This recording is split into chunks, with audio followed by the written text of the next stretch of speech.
தமிழ்நாடு மற்றும் புதுச்சேரி வழக்கறிஞர் சங்கங்களின் கூட்டமைப்பானது தமிழ்நாடு மற்றும் புதுச்சேரியை உள்ளடக்கிய சுமார் 40 மாவட்டங்களை கொண்டுள்ளது. இந்த 40 மாவட்டங்களிலே சுமார் 275 வழக்கறிஞர் சங்கங்கள் பதிவு செய்யப்பட்டு பார் கவுன்சிலால் அங்கீகரிக்கப்பட்டு செயல்பட்டு வருகிறது. இந்த 275 வழக்கறிஞர் சங்கங்களில் சுமார் 1,25,000 வழக்கறிஞர்கள் பதிவு பெற்று தொழில் செய்து வந்து கொண்டிருக்கிறார்கள். இந்த அத்துணை வழக்கறிஞர்களுக்கும் ஒட்டுமொத்தமாக ஒரே கூட்டமைப்பாக நம்முடைய தமிழ்நாடு மற்றும் புதுச்சேரி வழக்கறிஞர் சங்கங்களின் கூட்டமைப்பு செயல்பட்டு கொண்டிருந்தது. திடீரென ஏற்பட்ட ஒரு சில தொய்வால் நம்முடைய கூட்டமைப்பானது சிறிது காலம் செயல்படாமல் ஒரு தொய்வாக இருந்தது.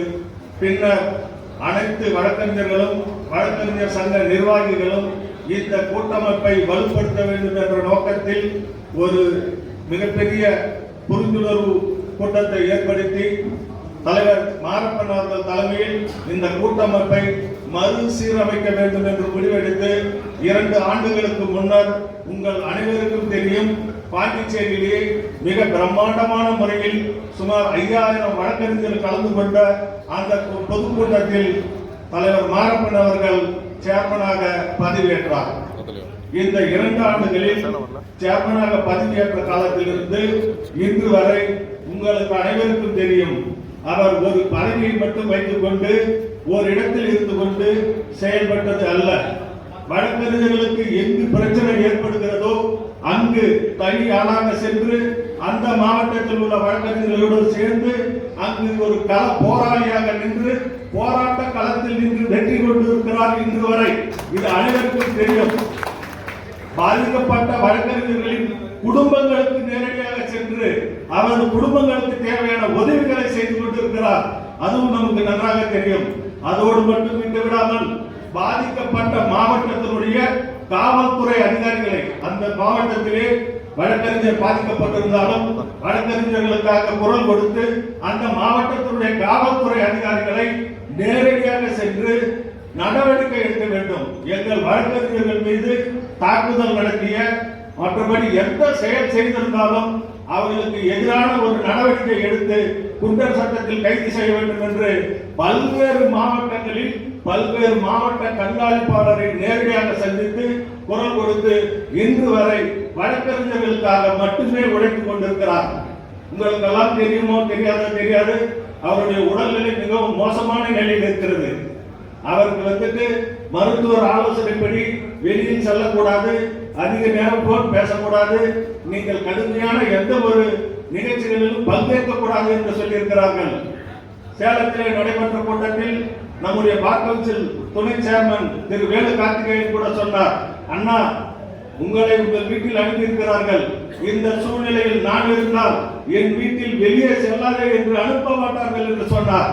அப்படிப்பட்ட உடல்நிலையை கூட கருத்தில் கொள்ளாமல் இந்த வழக்கறிஞர் சமுதாயத்துக்காக பதவியேற்ற நாள் முதல் இந்த 2 ஆண்டு காலமாக மிகப்பெரிய போராட்டங்களை முன்னின்று நடத்தியிருக்கிறார். மிகப்பெரிய ஆர்ப்பாட்டங்களை முன்னின்று நடத்தியிருக்கிறார். நாமெல்லாம் நன்கு தெரியும், டெல்லி தெரியும், உச்ச நீதிமன்றம் தெரியும், எல்லாரும் இங்க இருந்து நம்ம போட்டோவை பார்த்துட்டு இருப்போம், வீடியோவை பார்த்துட்டு இருப்போம். நமக்கெல்லாம் மிகப்பெரிய வாய்ப்பை உருவாக்கி கொடுத்து இந்த இந்திய நாட்டின் தலைநகரான டெல்லிக்கு அழைத்து சென்று போராட்டத்தை நடத்தியிருக்கிறார். என்ன செயல்பாடுகளில் நாம் குறை கண்டோம்? அவர் இந்த கடந்த 2 ஆண்டுகளில் ஒரு நாள் கூட அவருடைய மொபைல் போனை ஆஃப் பண்ணது கிடையாது. யார் எப்போது அழைத்தாலும் எந்த நீதிமன்றத்தில் என்ன பிரச்சனை நடந்தாலும் உடனடியாக குரல் கொடுக்கக்கூடிய முதல் நபராக நமது சேர்மன் திகழ்ந்து கொண்டிருக்கிறார். அவரால் செல்ல முடியவில்லை என்றால் கூட அருகில் இருக்கக்கூடிய தலைவர்களை அழைத்து தயவு செய்து சென்று வாருங்கள். இந்த சேலம் மாநாட்டிற்கு பிறகு கூட 2 போராட்டங்கள், ஒன்று காஞ்சிபுரத்திலே நடந்த போராட்டம், இன்னொன்று சென்னை உயர்நீதிமன்றத்திலே ஆவின் கேட் எதிரே நடைபெற்ற போராட்டம். அத்தனை போராட்டங்களிலும் இன்றும் கலந்து கொண்டிருக்கிறார். இப்படிப்பட்ட ஒரு தலைவர், அவர் தலைமையின் கீழ் நாம் செயல்பட்டு கொண்டிருக்கிறோம். செயல்பாடுகளில் ஏதாவது குறைகள் இருந்தால் கண்டிப்பாக தெரிவிக்கலாம். ஆனால் நிர்வாக ரீதியாக சில முடிவுகளை எடுக்க வேண்டிய கட்டாயத்தில் சில சீரமைப்பு பணிகள் நடைபெற்றது. இதை தவிர இந்த சேர்மனை போல் இதுவரை இந்த சேர்மன்கள் யாராவது செயல்பட்டு இருக்கிறார்களா என்று கூறுங்கள்.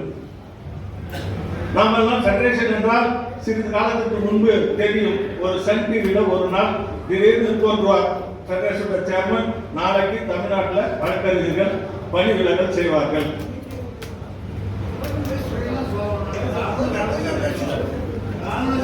அனைவரும் சிறப்பாக செயல்பட்டார்கள். இந்த 2 ஆண்டுகளில் எங்களுடைய சேர்மன் கரூர் என் மாரப்பன் அவர்கள் பதவியேற்ற பிறகு மிக சிறப்பாக செயல்பட்டுக் கொண்டிருக்கிறது. தமிழ்நாடு முழுக்க அத்துணை மாவட்டங்களிலும் அத்துணை ஒன்றியங்களிலும் அத்தனை நீதிமன்றங்களிலும் வழக்கறிஞர் பிரச்சனைகளை நேரடியாக கொண்டு நேரடியாக செயல்பட்டு களத்தில் நின்று கள போராளியாக நின்று கொண்டிருக்கிறார் என்பதை மட்டும்தான் நான் தெரிவிக்கிறேன். ஏற்கனவே கண்டிப்பாக நன்றாக செயல்பட்டார்கள், குறை சொல்லவில்லை. இருந்தாலும் இன்னும் சிறப்பாக செயல்பட்டுக் கொண்டிருக்கிறது.